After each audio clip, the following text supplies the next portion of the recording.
తెలంగాణ ఉద్యమం కోసం నై చలేగా బస్ కప్పయ్యా నై చలేగా అని ఉద్యమం చేసిన వాళ్ళ గురించి పట్టించుకొని వీళ్ళు 60 రోజులు సమ్మె చేస్తే ఆత్మహత్యలు చేసుకుంటే పట్టించుకొని వీళ్ళు ఇలా ఆర్టీసీ గురించి మాట్లాడుతున్నారు అధ్యక్ష. ఇలా తెలంగాణ ప్రభుత్వం అధికారంలో కాంగ్రెస్ పార్టీ వచ్చిన తర్వాత ఇప్పటి వరకు 15 కోట్ల మంది పైగా మహిళా అక్క చెల్లెళ్లకు ఉచితంగా బస్ సౌకర్యం ఇచ్చినామని మనం చేస్తున్నాం.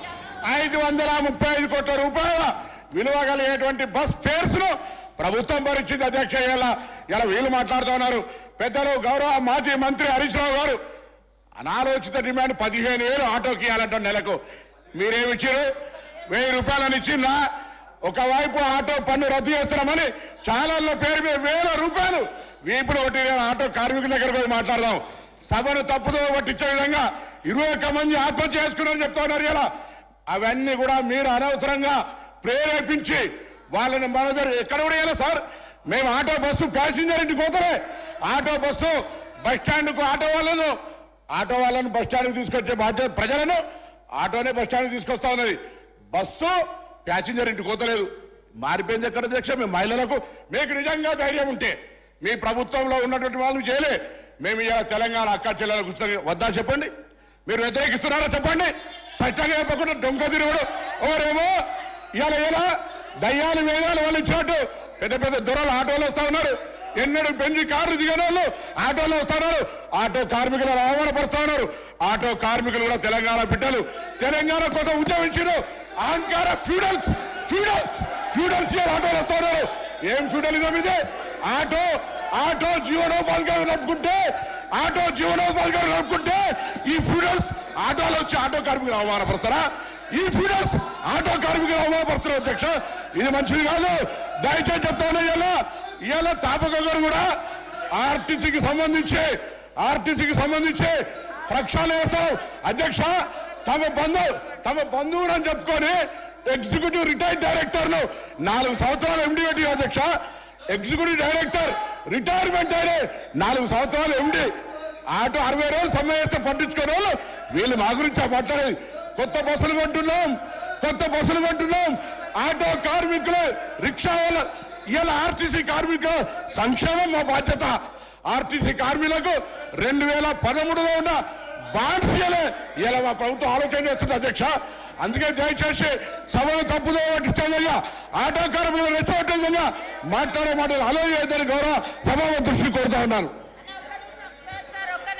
పల్లా రాజేశ్వర రెడ్డి గారు ఈ విధంగా బెదిరిస్తూ ఒక్క నిమిషం. పల్లా రాజేశ్వర రెడ్డి గారు ఒక్క నిమిషం సార్.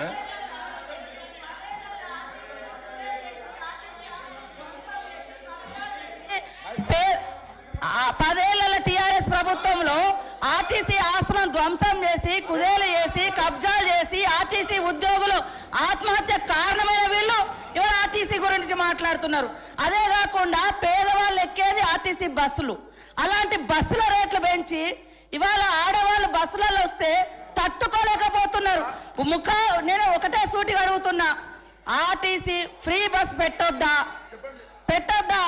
ఇవాళ మీరు వ్యవసాయం చేయనటువంటి బీడు భూములకు లక్షాధికారులకు కోట్లాది రూపాయలకు వ్యవసాయం పేరుతోటి రైతు బంధు కట్టబెడితే ఏ పేదోళ్ళైనా రోడ్ల మీదకి వచ్చి మీ ఇళ్ళ ముంగర ధర్నా చేసిర్రా?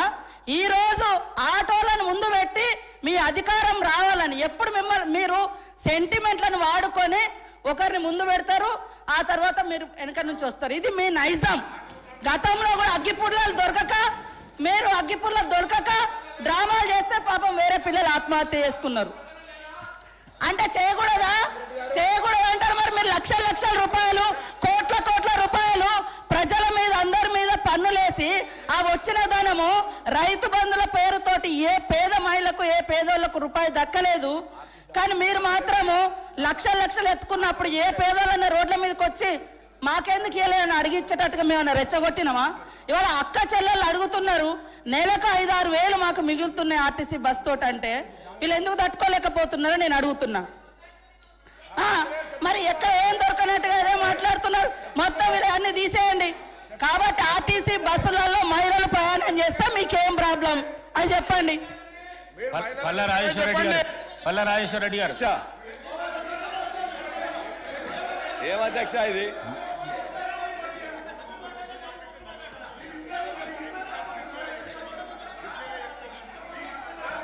అధ్యక్ష, ఇప్పుడు ముఖ్యమంత్రి గారిని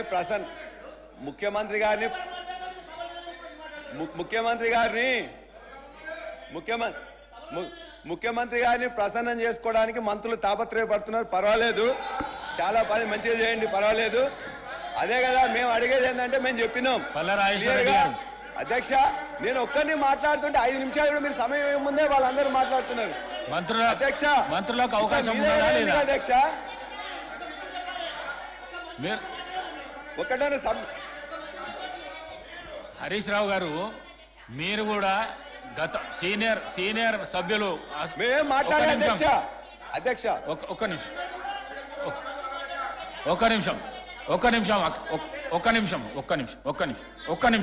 నిమిషం. మీరు హరీష్ రావు గారు, మీరు కూడా ఈ హౌస్లో సీనియర్ శాసనసభ్యులు, లెజిస్లేటివ్ అఫైర్స్ మినిస్టర్గా పనిచేసినారు. సభా ప్రాంగణంలో ఏమవుతున్నది అనేది అందరికంటే ఎక్కువ మీకు తెలుసు. కానీ మీరు కూడా మధ్యలో కామెంట్ చేస్తే ఇప్పుడు శ్రీధర్ బాబు గారు మాట్లాడతామని అన్నప్పుడు మీరు అట్లెట్లా ఇస్తారు అని అంటున్నాను. వారు లెజిస్లేటివ్ అఫైర్స్ మినిస్టర్, వారికి అధికారం ఉన్నది. ఇంటర్ఫియర్ అయిపోయి క్లారిఫికేషన్ ఇచ్చే అధికారం ఉన్నది. మరి పల్లారాజేశ్వరరెడ్డి గారు అధ్యక్ష, మేము మరలా ఇప్పుడు ముఖ్యమంత్రి గారు ఇంతకుముందు నేను మాట్లాడినప్పుడు సభలో లేరు కాబట్టి వాళ్ళందరూ కూడా కొద్దిగా వక్రీకరణ చెప్తున్నారు. మీరు చేస్తున్న ఏదైతే సబ్జెక్ట్ మాట్లాడండి. సబ్జెక్ట్ మీద అధ్యక్ష,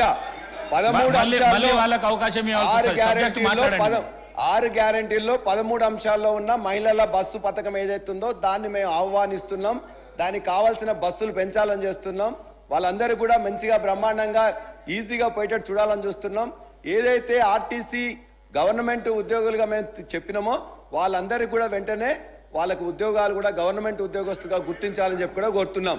అదేవిధంగా ఇవాళ 6.5 లక్షల మంది ఆటో డ్రైవర్లు ఇవాళ నష్టపోతున్నారు. కాబట్టి చనిపోయిన 21 మంది డ్రైవర్లకు వాళ్ళ యొక్క కుటుంబాలకు దయచేసి 20 లక్షలు ఎక్స్గ్రేషియా ప్రకటించాలని, వారి యొక్క కుటుంబం జీవనం సాగించడానికి 10,000 రూపాయలు ఇవ్వాలని చెప్పేసి ముఖ్యమంత్రి గారిని కోరుతున్నాం. ప్లీజ్.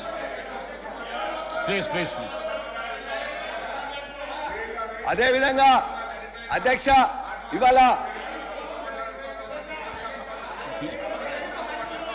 రైతులకు చనిపోయారు అన్నటువంటి తప్ప ఆటో కార్మికులను రెచ్చగొడతా ఉన్నారు. ఆటో కార్మికులను రెచ్చగొట్టే ప్రయత్నం చేస్తా ఉన్నారు. ఆత్మహత్యల వైపు ఈ సమాజంలో బాధ్యత గల వ్యక్తులం వాళ్ళ సమస్యను పరిష్కరించే విధంగా చెప్పాలి తప్ప ఆటో కార్మికులు ఆత్మహత్యలు చేసుకోమని ప్రేరేపించేటువంటి పరిస్థితి జరుగుతూ ఉన్నది. అలా ఇది మంచిది కాదు సమాజానికి. దయచేసి వాళ్ళు 10 సంవత్సరాలు ఉన్నప్పుడు ఆర్టీసీ 10 లక్షలు నేను చెప్తే అధ్యక్ష ముందు 60 రోజులు సమయం ఇస్తే పట్టించుకోలే, పిఆర్సీలు ఇయ్యలే, బాండ్స్ ఇచ్చారు, అవి ఇయ్యలే. ఇప్పటికీ ఆర్టీసీ ఆస్తులు వరంగల్ వాళ్ళ పార్లమెంట్ సభ్యుడు పేరు చెప్పొద్దు టైర్ రిటైరింగ్ తీసుకున్నాడు.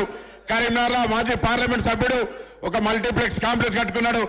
ఆరుమూరుల శాసనసభ్యుడు ఇప్పటికి ఆర్టీసీకి బాగా వాళ్ళ గురించి మాట్లాడితే మళ్ళీ మీకు ఏమైతే ఒకసారి ఆలోచన చేయండి. ఆర్టీసీ రక్షణ మా బాధ్యత.